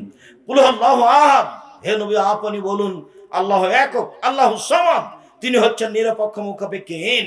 লাম ইয়ালিদ, তিনি কাউকে জন্ম দেননি। ওয়ালাম ইউলাদ, তিনি কারো থেকে জন্ম নেননি। ওয়ালাম ইয়াকুল্লাহু কুফুয়ান আহাদ, তার সমকক্ষ কেউ নেই। আল্লাহু আকবার। হাত ওই পর্যন্ত উঠাবেন। এখন রুকুতে যাওয়ার সময় চলে এসেছে, ওইভাবে উঠাবেন। উঠে এখন রুকুতে চলেন। রুকুতে যাওয়ার পূর্বে জরুরি কয়েকটা কথা। তার প্রথম কথা হচ্ছে হাতের আঙ্গুলগুলি খোলা খোলা থাকবে, হাঁটুকে চেপে ধরে থাকতে হবে। হাতের লম্বা রডের মতো সোজা হয়ে থাকবে হাত, আর পিঠের লম্বা হাতটা একবারে সোজা হয়ে থাকবে। পিঠের উপরে একটা গিলাস রাখলে যেন থেকে যায়, একবারে সোজা, এরকম বাঁকা হবে না পিঠটা। মাথা উঁচুও হবে না, মাথা নিচুও হবে না। একাধিক সহিহ হাদিস। মাথা উঁচুও করতে পাবেন না, নিচুও করতে পাবেন না। পিঠটা একবারে সোজা হয়ে থাকবে, আর হাত দুটি রডের মতো সোজা হয়ে থাকবে। বোঝা যায়নি কথা মনে হয়? এইভাবে যাবেন সিজদায়, আঙ্গুল খোলা খোলা থাকবে। কোমর থেকে সামনের ওজন হাতের উপরে থাকবে। যখন আপনি রুকুতে গেছেন, তখন এই শরীরের ওজনটা যেন পায়ের উপরে না থাকে। কোমর থেকে সামনের ওজনটা যেন পায়ের উপরে না থাকে। তখন থাকবে কিসের উপরে? হাতের উপরে। পুরো কোমর থেকে উপরটা হাতের ওজনে রেখে হাঁটুর সাথে দিয়ে রাখবেন। তাহলে আপনি হাদিসের অনুযায়ী রুকু করতে পারবেন। সুবহান রাব্বিল আযীম, উঁচু আল্লাহর পবিত্রতা বর্ণনা করছি। নইলে সুবহান কুদ্দুসুন রব্বুল মালাইকাতুর রূহ, আল্লাহ তোমার পবিত্রতা বর্ণনা করছি। তুমি জিবরাইলের প্রতিপালক, তুমি ফেরেশতার প্রতিপালক। নইলে বলবেন সুবহানাকা আল্লাহুম্মা রাব্বানা ওয়া বিহামদিকা আল্লাহুম্মা ইগফিরলি। হে আল্লাহ, তোমার পবিত্রতা বর্ণনা করছি, তোমার প্রশংসা সহকারে তোমার পবিত্রতা বর্ণনা করি, তুমি আমাকে ক্ষমা করো।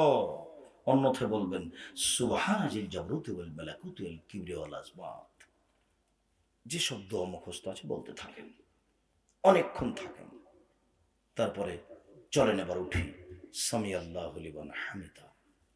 আল্লাহ ওই লোকের প্রশংসা শুনলো যে তার প্রশংসা করলো। খুব তার প্রশংসা, মঙ্গলময় তার প্রশংসা, বরকতময় তার প্রশংসা। মিলাসমাতে আকাশ পরিমাণ প্রশংসা, মিলাল আর জমিন পরিমাণ প্রশংসা, মিলামা বাইনহুমা, আকাশ জমিনের মধ্যে যে ফাঁকা রয়েছে সেই পরিমাণ প্রশংসা। মিলামা শেতামিন সাইন বাদ, কত আমি প্রশংসা করব, তুমি যত চাও তত তোমার প্রশংসা।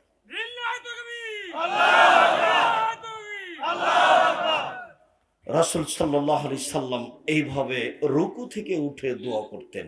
হাত ওই পর্যন্ত উঠাতে হবে, উঠিয়ে ছেড়ে দিতে হবে। আব্দুর রাজ্জাক সাহেব, হাত কি উঠিয়ে ধরে রাখবো না হাত আবার বাঁধবো? জি না, হাত ছেড়ে দিয়ে দোয়া করতে হবে। দাঁড়িয়ে থাকেন একবারে সোজা হয়ে। এবার সিজদায় চলেন। সিজদায় যাওয়ার পূর্বে জরুরি কয়েকটা কথা। সিজদা করতে হবে 7 হাড়ের উপরে। আমাকে আদেশ করা হয়েছে সিজদা করতে হবে 7 হাড়ের উপরে।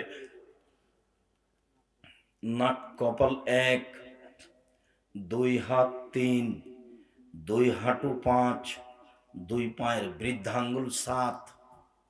গণেন তো দেখি। নাক কপাল 1, আগে নাক না আগে কপাল, এগুলো অহেতুক কথা। যখনই যাক নাক এবং কপাল দুটাই মাটিতে লেগে থাকবে। নাক এবং কপাল দুটাই লেগে থাকবে। কপাল লেগে আছে, নাক লেগে নাই, তখন সিজদা হয়নি। দুটাই লেগে থাকবে মাটিতে একসাথে, দুইটা সমন্বয়ে 1। 2 হাত 3, 2 হাঁটু 5, 2 পায়ের বৃদ্ধাঙ্গুল 7। আরো জরুরি কথা, আল্লাহ রাসূল বললেন যে চুল এবং কাপড় জড়িয়ে নিতে আমাকে নিষেধ করা হয়েছে। এখন আপনার কাপড় অন্তত এই হাত জড়াতে পাবেন না। কেন? যা খোলা আছে সবই সিজদাতে যাচ্ছে। জরুরিভাবে প্যান্ট নিচে জড়াতে পাবে না, একবার টোটালেই নিষেধ। প্যান্ট উপরে জড়াতে হবে। আজকের পরে কোনো ছেলের জন্য প্যান্ট এখনো নিচে না থাকে। দেখো এমনিতে ইবাদত করানো, পরকাল হারাতে এসেছ। তোমার মাকে আর আমি কি যে বলি, তোমার মায়ের আচরণে আমি খুব দুঃখিত। তোমার মা এটা কেমনে দেখে রোজ যে আমার ছেলেটার প্যান্টটা এখনো নিচে আছে। তুমি মনে কিছু নেই না, আসলে এটা তোমার মা নয়। নইলে তোমাদের ধ্বংস কামনা করবে কেন তোমার মা? মা তো আর এমনটা করে না। 3 শ্রেণীর মানুষের দিকে আল্লাহ দেখবেন না, কথাই নাই তার সাথে। তার 1 শ্রেণীর মানুষ যাদের প্যান্ট লুঙ্গিটা এখনো নিচে আছে। তুমি সাধারণভাবে দেখিও না, এটা খুব কঠিন। তো প্যান্ট যদি জড়াতে হয় তাহলে উপরে জড়াতে হবে, কোমরে, নিচে নয়। আর চুল বেঁধে নিতে নিষেধ করা হয়েছে।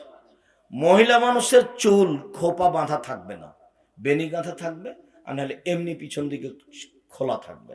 যখন সিজদায় যাবে তখন চুলও সিজদায় যাবে। কাপড় চোপড় যা যেখানে আছে সবকে নিজ গতিতে থাকতে দেন, সব কিছু সিজদায় যাবে। আল্লাহ রাসূল বলছেন যে মাথার চুল এবং কাপড় জড়িয়ে নিতে আমাকে নিষেধ করা হয়েছে। আরো যে 2 পায়ের গোড়ালি সহ পা দুটি একসাথে মিলে থাকবে। পায়ের গোড়ালি এবং বৃদ্ধাঙ্গুল একসাথে মিলে জমা হয়ে থাকবে। এভাবে হাদিসে বাবু বাঁধা আছে। আয়েশা রাদিয়াল্লাহু আনহা বলছেন, ঘুম থেকে উঠে আমি দেখলাম রাসূল বিছানায় নেই। তুমি অন্ধকারে ঘর, আমি হাতে এইভাবে দেখছিলাম, কি বাবুর কোথায় কোথায় কোথায় কোথায় দেখি কোথায়। আমার হাতটা গিয়ে পড়লো রাসূলের 2 পায়ের নিচে। তখন তিনি সিজদায় ছিলেন। তো একটা হাত 2 পায়ের নিচে পড়লে, 2 পায়ের উপরে পড়লে, তাহলে পা দুটা কি হয়েছিল? জমা হয়েছিল। সিজদার সময় পা জমা করে নিতে হবে। আবার যখন সিজদায় উঠবেন তখন পা নিজের স্থানে চলে যাবে। এবার চলেন সুবহান রাব্বিল আলা, উঁচু আল্লাহর পবিত্রতা বর্ণনা করছি যতবার ইচ্ছে। 3 বার 5 বার 10 বার, একটারও হাদিস ঠিক নাই। যে যত পারে বলুন সুবহান কুদ্দুসুন রব্বুল মালাইকাতুর রূহ, যতবার ইচ্ছে বলুন সুবহানাকা আল্লাহুম্মা রাব্বানা ওয়া বিহামদিকা আল্লাহুম্মা গফিরলি, যতবার ইচ্ছে বলুন আল্লাহুম্মা গফিরলি যামবি কুল্লাহু দিক্কাহু জাল্লাহু ওয়া লাহু আখিরাহু নিত সিররা। হে আল্লাহ, তুমি আমার ছোট পাপ, বড় পাপ, প্রকাশ্য পাপ, অপ্রকাশ্য পাপ, গোপনীয় পাপ, সব পাপ ক্ষমা করে দাও। যতবার ইচ্ছে বলেন আল্লাহুম্মা গফিরলি যামবি কুল্লাহু দিক্কাহু জাল্লাহু ওয়া লাহু আখিরাহু ওয়া লা নিয়াতাহু সিররা। সিজদায় বেশি বেশি দোয়া কবুল হয়। কোরআন মাজিদের আয়াত ব্যতীত যত দোয়া মুখস্থ আছে সবই বলেন। ঋণ বেশি হয়ে গেছে, সিজদাতি বলেন আল্লাহুম্মা কফিনি বিহালালিকা আন হারামিক ওয়া আগনিনি বিফাজলিকা মান সিওয়াকা। নইলে সন্তুষ্টি চেয়ে আয়েশা রাদিয়াল্লাহু আনহা দোয়া বলেন আল্লাহুম্মা ইন্নাকা আফুবুন তুহিব্বুল আফওয়া ফা'ফু আন্নী। তুমি ক্ষমাশীল, ক্ষমাকে ভালোবাসো, আমাকে ক্ষমা করো। আল্লাহুম্মা ইন্নাকা আফুবুন, ও আল্লাহ তুমি তো ক্ষমাশীল, তুমি ক্ষমাকে ভালোবাসো, ফা'ফু আন্নী, আমাকে ক্ষমা করো। ক্ষমাকে যেহেতু তুমি ভালোবাসো তো আমাকে ক্ষমা করো না। যা দোয়া মুখস্থ আছে হাদিসের সব পড়েন, কোরআন মাজিদ পড়বেন না। কোরআন মাজিদ পড়ার কথা আসছে। উঠে আসেন, উঠে এসে বলেন আল্লাহ মাগফিরলি ওয়ারহামনি ওয়াহদিনি ওয়াফিনি ওয়ারজুকনি। হে আল্লাহ, তুমি আমাকে হেদায়েত দান করো, আমাকে খেতে দাও, আমার প্রতি দয়া করো। আবার সিজদায় যান, সিজদায় উঠে আসেন। এ হলো 1 রাকাত। আর 1 রাকাত এভাবে, এ হলো 2 রাকাত। এটা যদি আত্মাহিতর বৈঠক হয় তাহলে বাম পায়ের পাতার উপরে বসেন, ডান পাকে খাড়ো করে রাখেন, বৃদ্ধাঙ্গুল কেবলামুখী করে। আর যদি সালামের বৈঠক হয় তাহলে বাম পাকে ডান দিকে বের করে দেন, আর পিছনটা নিতম্ব মাটির উপরে রাখেন, আর ডান পা এভাবে খাড়ো হয়ে থাকবে, পায়ের বৃদ্ধাঙ্গুলটা কেবলামুখী থাকবে, আর গোড়ালিটা বের হয়ে থাকবে, আর আপনার নিতম্বটা মাটির উপরে থাকবে, আর বাম পাটা ডান দিকে চলে যাবে। যেটাই সালামের বৈঠক। 1 রাকাতে সালামের বৈঠক আছে, তা হলো বিতর। 2 রাকাতে সালামের বৈঠক আছে, তা হলো ফজর। 3 রাকাতে সালামের বৈঠক আছে, তা হলো মাগরিব। 4 রাকাতে সালামের বৈঠক আছে, তা হলো জোহর, আসর, এশা। যখন সালামের বৈঠক তখন এভাবে বসবেন। এবার হাতের আঙ্গুলগুলি বাম হাতের জমা জমা থাকবে, হাঁটুর উপরে থাকবে। ডান হাতের আঙ্গুল এইভাবে আগের দুইটা চাপেন, বন্ধ করেন, করেন তো দেখি। তৃতীয় নখের উপরে বৃদ্ধাঙ্গুলের পেটটা রাখেন। উপস্থিত বৈঠকের মুসলিম বোন, এই মেয়ে খালেদা তুমিও করো। উপস্থিত বৈঠকের দিন মুসলিম ভাই ও বোন দুইটাকে জমা করেন। তৃতীয় অঙ্গের নখের উপরে বৃদ্ধাঙ্গুলের পেটটা দেন, দেখেন এভাবে। আর বৃদ্ধাঙ্গুলের পাশের আঙ্গুলটা এভাবে, এই যে গোলাকার। তারপরে যে এই আঙ্গুলটা এবার এবার হাঁটুর উপরে রাখেন, দেখেন অবিরাম নড়বে সবসময়। ইল্লাল্লাহ বলে একবার নড়ানোর দুনিয়াতে কোনো জাল ভুয়া হাদিসও নেই। আর নড়া মানে শয়তানকে আঘাত করা। একবার নড়িয়ে শয়তানকে আঘাত করব কেন? নড়তেই থাকবে, শয়তানকে আঘাত করতেই থাকবো। একবার আত্তাহিয়াত থেকে নিয়ে সালাম পর্যন্ত, আত্তাহিয়াতু লিল্লাহি ওয়াস সালাওয়াতু ওয়াত তাইয়িবাত, সমস্ত ইবাদত আল্লাহর জন্য। আসসালামু আলাইকা আইয়ুহান নবিয়্যু, নবী আপনার উপরে শান্তি অবতীর্ণ হোক। আসসালামু আলাইনা ওয়া আলা ইবাদিল্লাহিস সালিহিন, শান্তি আমাদের উপরে হোক, শান্তি সকল বান্দার প্রতি হোক। আশহাদু আল্লা ইলাহা ইল্লাল্লাহ ওয়া আশহাদু আন্না মুহাম্মাদান আবদুহু ওয়া রাসূলুহু, আমি সাক্ষ্য দিচ্ছি আল্লাহ ছাড়া কোনো মাবুদ নাই, আমি সাক্ষ্য দিচ্ছি মুহাম্মদ আল্লাহর রাসূল এবং তার বান্দা। আল্লাহুম্মা সাল্লি আলা মুহাম্মাদ ওয়া আলা আলি মুহাম্মাদ কামা সাল্লাইতা আলা ইব্রাহিম ওয়া আলা আলি ইব্রাহিম ইন্নাকা হামিদুম মাজিদ। আল্লাহ তুমি মুহাম্মদ সাল্লাল্লাহু আলাইহি সাল্লাম ও তার বংশধর প্রতি শান্তি অবতীর্ণ করো, যেমন ভাবে ইব্রাহিম আলাইহিস সালাম তার বংশধর প্রতি শান্তি অবতীর্ণ করেছিলে। তুমি প্রশংসনীয়, তুমি জ্ঞানী। আল্লাহুম্মা বারিক আলা মুহাম্মাদিন ওয়া আলা আলি মুহাম্মাদ কামা বারাকতা আলা ইব্রাহিম ওয়া আলা আলি ইব্রাহিম ইন্নাকা হামিদুম মাজিদ। আল্লাহ তুমি মুহাম্মদ সাল্লাল্লাহু আলাইহি সাল্লাম ও তার বংশধর প্রতি বরকত নাজিল করো, যেমন ভাবে ইব্রাহিম আলাইহিস সালাম ও তার বংশধর প্রতি বরকত নাজিল করেছিলে। আল্লাহুম্মা ইন্নী যালামতু নাফসি যুলমান কাসীরা, হে আল্লাহ জীবনে খুব পাপ করেছি, ফাগফিরলি তুমি আমাকে ক্ষমা করো। মাগফিরাতাম মিন ইনদিক, ক্ষমা একমাত্র তোমার পক্ষ থেকে হয়ে থাকে। ওয়ারহামনি, তুমি আমার প্রতি দয়া করো। ইন্নাকা আনতাল গাফুরুর রহিম, তুমি যে দয়াশীল, তুমি যে ক্ষমাশীল, তুমি যে দয়াশীল, তুমি যে ক্ষমাশীল। তুমি দয়া ক্ষমা না করলে কে দয়া করবে? তুমি ক্ষমা না করলে কে ক্ষমা করবে? আল্লাহুম্মা ইন্নী আউযু বিকা মিন আযাবি জাহান্নাম, তোমার কাছে জাহান্নামের শাস্তি থেকে বাঁচতে চাই। ওয়া আউযু বিকা মিন আযাবিল কবর, তোমার কাছে কবরের শাস্তি থেকে বাঁচতে চাই। ওয়া আউযু বিকা মিন ফিতনাতিল মাসীহিদ দাজ্জাল, তোমার কাছে দাজ্জালের ফিতনা থেকে বাঁচতে চাই। আল্লাহ ওয়া আউযু বিকা মিন ফিতনাতিল মাহি ওয়াল মামাত, তোমার কাছে বাঁচতে চাই ইহকালের ফিতনা, তোমার কাছে বাঁচতে চাই পরকালের ফিতনা হতে। আল্লাহুম্মা আউযু বিকা মিনাল মাসামি ওয়াল মাগরাম, তোমার কাছে বাঁচতে চাই বড় পাপ হতে, ঋণ কর্য হতে।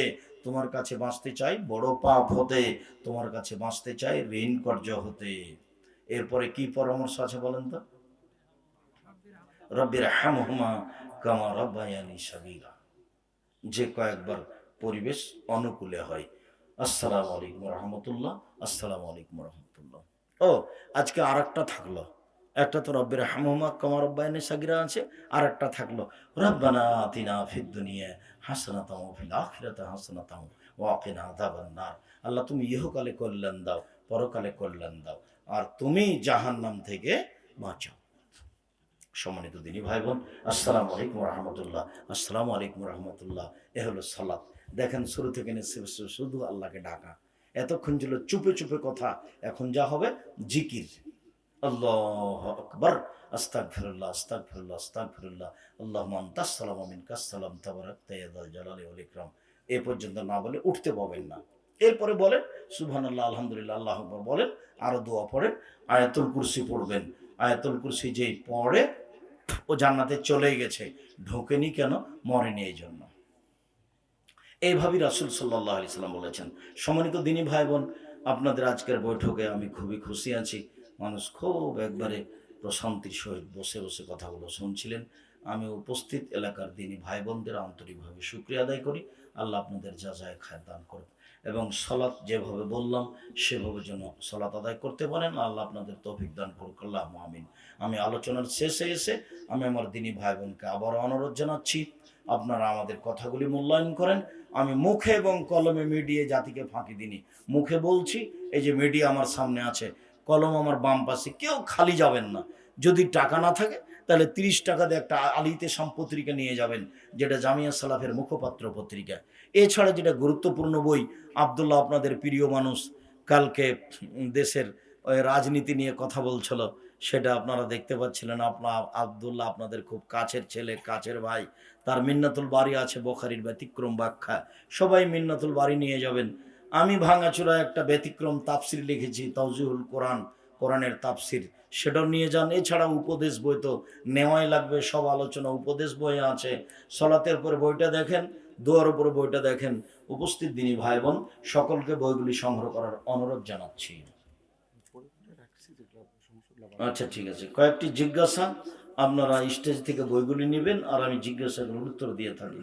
মসজিদের সামনে বাড়িওয়ালাকে কবর দেওয়া হয়, মসজিদের সামনে কবর থাকলে ওই মসজিদে নামাজ হয় না, তাই কবর পাকা করা হয়েছে, এই মসজিদে নামাজ হবে কি? ওই কবর এবং মসজিদের দেওয়ালের মধ্যে প্রাচীর দিতে হবে। যদি প্রাচীর দেওয়া না যায় তাহলে কবর সরাতে হবে, নাহলে মসজিদ সরাতে হবে। প্রাচীর দিতে হবে, নইলে কবর সরাতে হবে, নাহলে মসজিদ সরাতে হবে। অন্যের নামে নিজের পরিবারের মধ্যে আলোচনা করা, এটা কি গীবত হবে?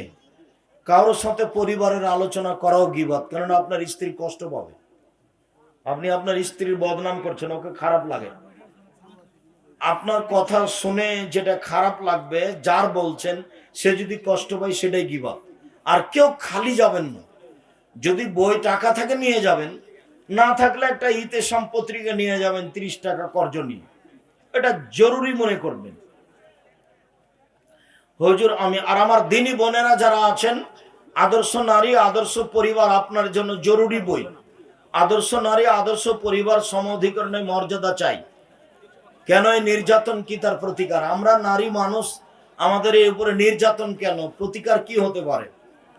হুজুর আমি নামাজ কালাম পড়ি, পরের অন্যায় করি না, অসুখ বিপদ বালা মুসিবত কেন হয়?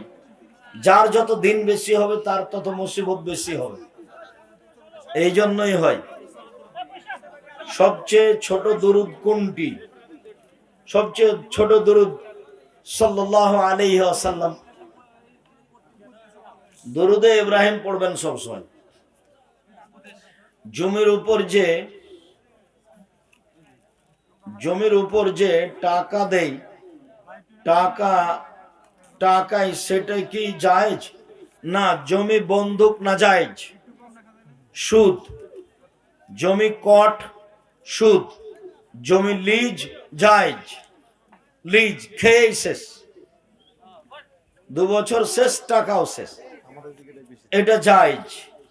কট বন্দুক না জায়েজ, লিজ ভাড়া জায়েজ। 21 দিনে আকিদা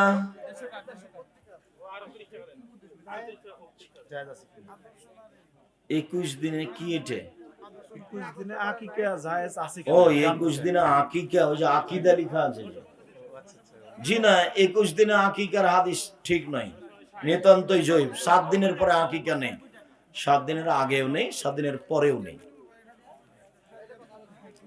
হুজুর আপনার এক বক্তব্যে শুনেছি যে স্বপ্নদোষ হওয়ার পর সেই জায়গা শুকিয়ে গেলে বা যতটুকু জায়গা অপবিত্র হয়েছে ততটুকু জায়গা ধুয়ে ফেললেই সালাত আদায় করা যাবে, এটা কি সঠিক? জি, এটাই সঠিক। শায়েখ আমি মাঝে মাঝে এশার নামাজের পর বেতের নামাজ না পড়েই চলে আসি এবং বাড়িতেও পড়া হয় না, এক্ষেত্রে বেতের নামাজ ছাড়া এশার নামাজ হবে কি? হবে, বেতের ফরজের মতোই। আপনি বড় গুনাহগার হবেন, পড়তেই হবে, বেতের পড়তেই হবে। রেখে এসেছেন, সকাল হয়ে গেছে, দিনে পড়েন, পড়তেই হবে। একজন ঋতুবতী মহিলা 7 দিন সালাত আদায় করতে পারে না, যদি 7 দিনের আগেই পবিত্র হয়ে যায় তাহলে সালাত বা সিয়াম পালন করতে পারবে কিনা? 7 দিন তো চূড়ান্ত হিসাব নয়, 3 দিনও হতে পারে। যখনই মহিলা হাইজ থেকে ভালো হবে তখনই সালাত আদায় করবে, জরুরি, যখন ভালো হয়েছে। যদি মনে করছে আসর থেকে আমি পবিত্র, মাগরিব থেকে পবিত্র, এশা থেকে পবিত্র, তখন থেকে শুরু করবে, গোসল করে শুরু করবে, গোসল না করতে পারলে তায়াম্মুম করে শুরু করবে। হুজুর আপনাকে অনেক ভালোবাসি, আমি মোবাইলের মাধ্যমে কোরআন মাজিদ পড়ি অজু ছাড়াই। কোরআন পড়ার জন্য অজু জরুরি নয়, অজু ছাড়া কোরআন মাজিদ পড়া যায়, কোনো সমস্যা নেই। প্রিয় শায়েখ আসসালামু আলাইকুম ওয়া রাহমাতুল্লাহ। আমার প্রশ্ন, বক্তা বক্তা